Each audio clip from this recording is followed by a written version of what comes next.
Simon Dekker sat at his desk thinking of what to write. He wanted to write a detective story, but he could only think of the first sentence. The wooden stairs made a strange noise when he walked on them. That's how he found their secret hiding place. Simon was only 30 when he left the army, but he didn't like his job. He was a bomb expert. He worked on a bomb which would put people to sleep rather than kill them. He thought this would be the best way to win a war without hurting other people. Soon he disliked the whole idea of war. He laughed reading detective stories when he was a boy, and he had enough money to live without working for some time, so he decided to leave the army and try to become a writer. His dog Rocky was at his feet. Suddenly the dog lifted his head and listened, then ran to the kitchen door. "What is it, Rocky?" Simon heard a woman scream, then a gunshot. There was another shot and the sound of glass breaking. Simon felt the floor because towards the kitchen. "Rocky is in there!" Barking and jumping at the kitchen door. Simon held Rocky in his arms to keep him quiet. The vandalism. A car door opened and closed, then drove quickly away. The shots came from the house next door. Gerald Daniels. Simon opened the kitchen door to look outside, could not see anything. Lucky ran out and went behind Gerald's house. "Rocky, Rocky, come over here!" Simon followed the dog to the back of Gerald's house. He found Rocky smelling a red scarf on the ground below a broken window. The window was opened, but there was a hole in the top, probably from the bullets. Rocky picked up the scarf and ran away.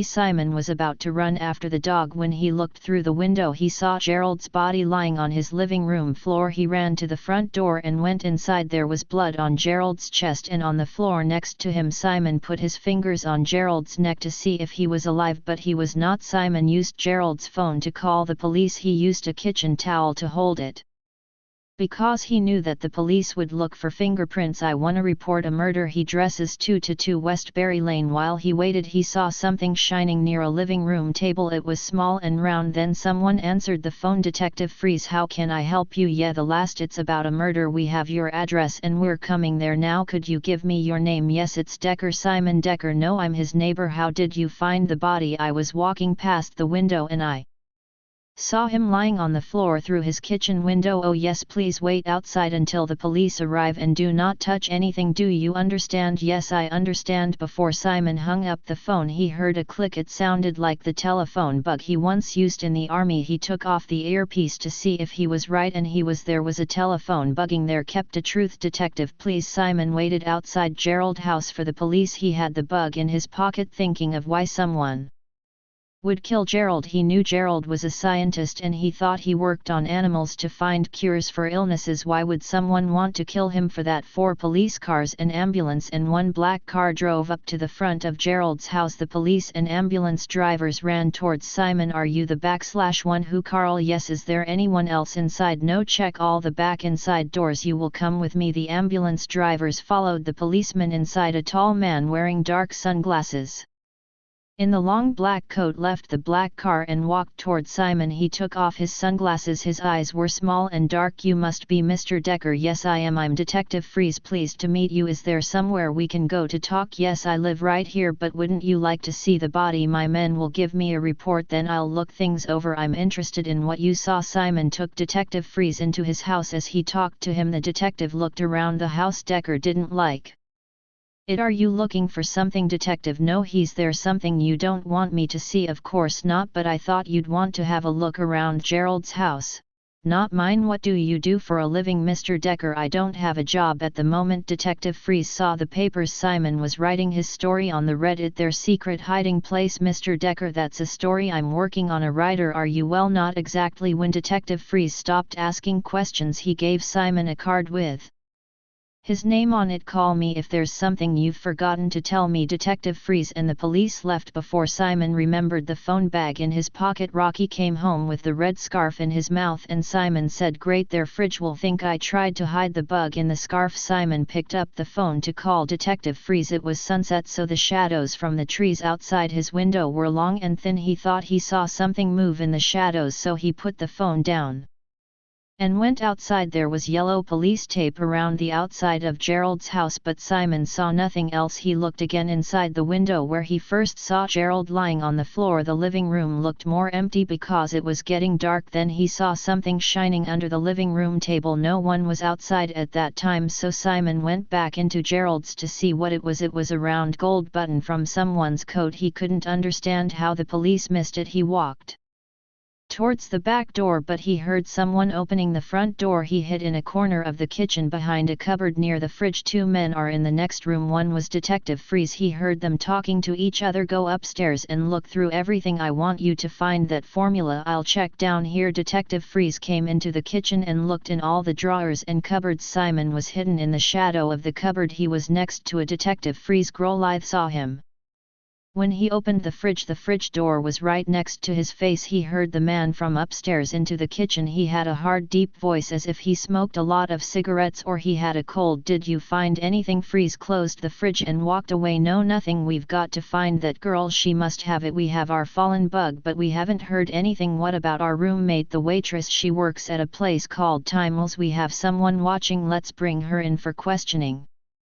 And bring that guy from next door, Decker. I think he knows more than he's telling us. Detective Freeze and his man left. Simon waited a little before he came out from behind the cupboard. He realized Freeze was involved in the murder, so he couldn't call him. His sad thinking of what to do when he smelled something like rubbish. He was sitting next to a dustbin and inside it near the top was a box of matches with Tivoli's. With knowledge, he thought of going there to speak to the waitress. Maybe she could tell him something useful. Chapter 3 Tiffany's. Tiffany's was a small restaurant with 10 small tables and chairs. There was only one waitress, and Simon saw that her name was Sylvie from the name tag on her shirt. She was about 27 years old with short brown hair. Her face was round and bright, but she looked sad when she came to Simon's table. I liked the fish and chips in a bureau, and can I borrow a pen and a piece of paper? I'm a writer and I just thought of something. Sylvie gave Simon a pen and a piece of paper, and then she went into the kitchen. There were 4 men sitting around the bar. All of them were alone. 3 of them were older and they looked like Tivoli as regular customers because they all knew the bartender. The 4th man was younger, about 30 years old. He had his coat on. There was a tall glass of cola in front of him. He looked up every now and then to look at Sylvie. Simon decided that he was one of Freeze's men. Simon stopped writing, then stood up to go to the men's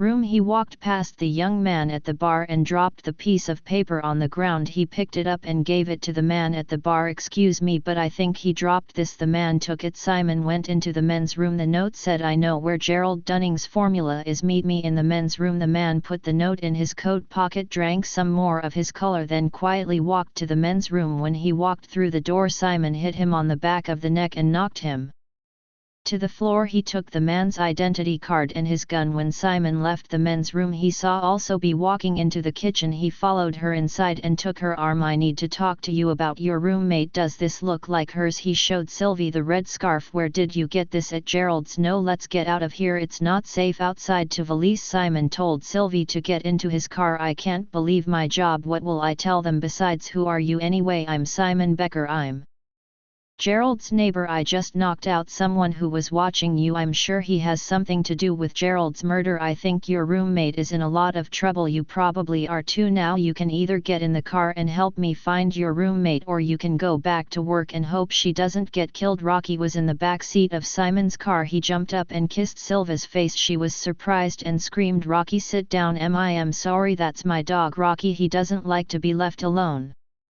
They drove away from Tiffany's and Simon told Sylvie everything he knew about Carol's death. So I think your roommate Beth might be in trouble. I know, I haven't seen her in 2 days. She told me she and Gerald worked in something that might be dangerous. Do you know what it is? No. Do you know what she might be? I think so. Well, tell me how to get there. You. Chapter for Beth and her uncle. Sylvie and Simon drove far out of town into the mountains. They turned off the main road and began driving along with a small dirt road. It was surrounded by tall thick trees. Beth's uncle had a cabin in the mountains and Sylvie thought Beth might be there. It was very dark and they could only see 10 feet in front of them. Are we getting close? I'm sure it's around here somewhere. Someone who fired a gun and broke one of Simon's headlights stopped the car and they got down on the floor. Another shot hit one of the car's tires. Sylvie opened the door to get out. Hey, what are you? Do get back in here. Sylvie was calling Beth's name from behind the car door. She looked up but she couldn't see anything in the dark. Finally she heard Beth's voice comes from the darkness. Simon, do what she says. Simon got out of the car with his hands in the air. He couldn't see anyone but he heard someone walking towards him. A short woman with red hair holding a shotgun walked into the light coming from the car's headlights. She pointed the gun at Simon. Beth reached inside Simon's coat pockets while he held his hands Up she found the gun and identity card that belonged to the man at Tiffany's. She read the card. Gerald never knew a Terence Tolliver government agent. I took that from the man following Sylvie. Look in my back pocket. I'm Simon Becker, Gerald's next door neighbor. She found his identity card with his picture. What are you two doing out here? I was worried about you, Beth. Simon came to Tivoli saying you're in trouble. I didn't know where you were. Rocky jumps out of the car and Beth pointed her gun at him. Don't, that's my dog Rocky, he doesn't like to be left alone. But jurors are not looking. Bald. It was a man's voice coming from behind them. A big man with long gray hair, a mustache and beard walked out of the darkness from behind the car with a shotgun in his hands. He began to pet Rocky. This is my Uncle Lou. Uncle Lou, Simon Decker, and you know Sylvie. Pleased to meet you. Oh, I am Jill. We hi Lou. You two look as if you're waiting for trouble. Well, when Beth here told me what happened in the town, I didn't want to take any chances. I agree. Is there some way we can go and talk? Sure, my cabin's just a few hundred feet from here. They must do something about my car. We can fix that up later. I talked Beth how to shoot. We didn't want to hurt you, we just wanted to smoke you down. Thank God for that. Chapter 5. Beth's mother, Detective Freeze, sat at the head of a long table with many of his men sitting around it. They all had dark suits and papers in front of them except for one. He was Gerald and Beth's boss. Dr. Lynam wore a white scientist's coat and had messy white hair. He wore thick glasses. He looked very nervous as Detective Freeze spoke. Doctor, what are you telling the people of the lab about Dunning and Morgan? I've told them they left the country to do research on their new project. Good, but I can't keep saying that Mr. Bannock is dead. For God's sake, don't worry, Doctor. When the time comes we'll say Mr. Dunning had a very bad car accident. For now, say he's out of the country. Have we heard in the Ondhicker with Sylvie Collard since they left? Two bodies together. We haven't been able to find them. We know that car drives a white 1994 Rover. The police have pictures of both of them. We've told them we want to pick them up immediately. We have people watching for them at the airport, bus and train stations. So far they haven't left town unless they are using other names. And what about Beth Morgan? We haven't found her either. Her mother is waiting outside and we hope she can help us out. Would you like to talk to her alone? Yes, but the doctor, I want you to stay with me. I want the rest of you to find information on the relatives and friends of Sylvie Collard, Simon Decker and Beth Morgan. The men got up and left the room except the doctor and a short man who sat quietly. An extra Detective Freeze. When he spoke to the others, everything about him looked perfect. His hair, his suit, his face, except for a button on his jacket. It was different from the others. Detective Freeze spoke in a low-end, very serious voice. So hey, what did I say? Doctor, we don't want to frighten this woman, but we wanted to think her daughter is in danger. Don't you think this is going too far? I don't want to be part of this. Doctor, you also have a family of 2 children in college. I believe if you want to work as a scientist again, I suggest you do what I tell you. You can't send your kids to college if you don't have a job or if you are not alive. It was the first time the school man spoke. He was the man with Detective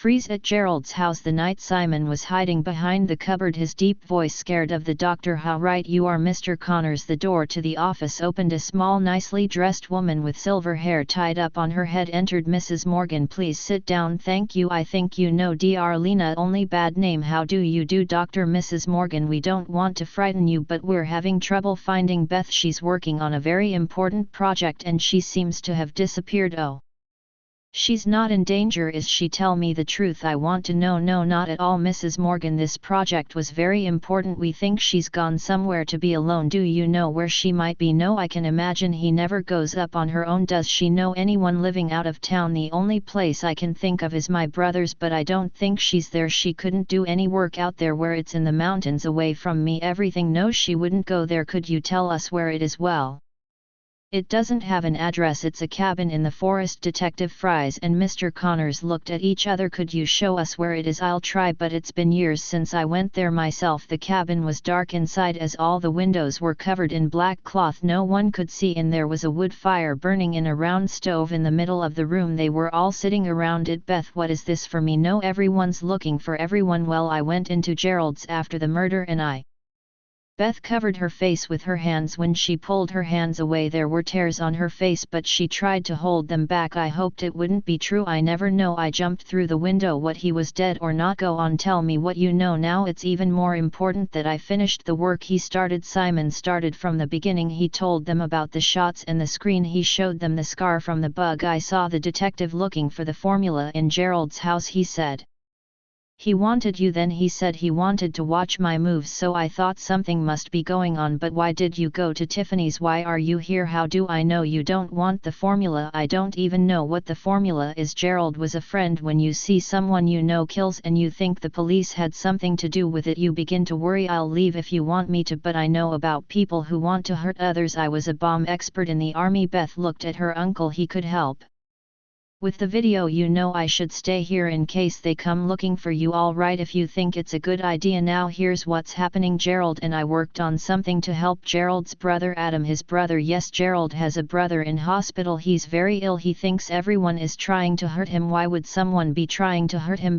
/ nobody is trying to hurt him. Let me tell you what's going on. We have found a formula which can make people who are ill think that everything is alright and that nobody can hurt them. Well, since this happened, the government became interested. They began sending people to ask about our work. But why? The night before Gerald was shot, he found some papers in the office of our boss Dr. Lena. The government wanted to use the formula as a weapon against their enemies. They thought they could do anything they wished to a person who thought everything was okay. Why did they kill Gerald? I don't think they wanted to. Gerald called me and told me to come to his house and to bring a bag of clothes because we had to leave the country. When I got to his house, a short man in a dark suit arrived. When he said he wanted the formula, Gerald fought with him. The man had a gun, went off, and I saw Gerald fall to the ground. Then he aimed the gun at me. I screamed that I was near an open window, so I jumped through it. He fired at me, but he lived. Well, you know the rest. Where's the formula now? Don't worry about that. If you want to help, you'll have to do exactly what I say. Simon took out the gold button he still had in his pocket. I think this came from the killer's jacket, and Joel fought with it. We could use it as evidence. First we have to visit Gerald's brother. We must take the formula to him. I don't really care about anything else. Beth's uncle helped Simon fix the car tire and headlight. Then they decided to hide it. That detective might come up here looking for you. If he does, we don't want him to find out that you've been here. Simon followed Lou's red truck to the top of the mountain. When they reached the space at the top, they stopped. Beth's car was also there. Simon parked his car next to Beth's, then drove back to the cabin in Lou's truck. When they returned, Simon and Lou pulled tree in front of the road leading to the hidden caves. Then they cleared away their tire marks. Beth came out of the cabin with Sylvie, but Simon didn't recognize her. She had short blonde hair and she had a blue dress and white pearls on. What happened? Don't you think your detective friend has a picture of me? Let's hope they don't know my uncle's truck. That's what we'll use to drive back to town. They'll know me and Sylvie. What they won't see, you come see your new home. The back of Lou's truck had 2 long seats in it, their tops open. Sylvia and Simon would hide inside them. Now we have to do a little video work.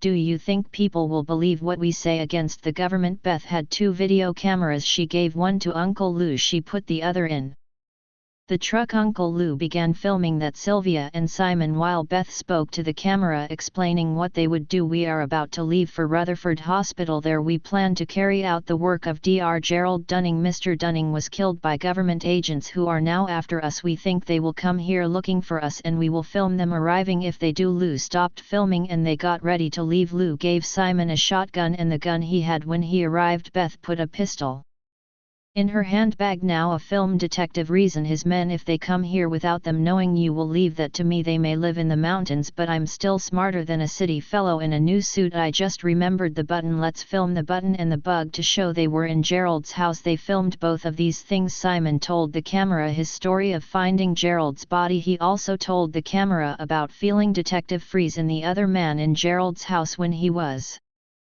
finished, they prepared to leave. Hello, is it alright if I leave Rocky here with you? Sure, I could use the company. Besides, I don't think he'll stay quiet in the back with you. Simon and Sylvie got in the back of Lou's truck and Beth drove after. They left. Lou hid the camera in a tree above the cabin door. There it could film anyone coming up the road.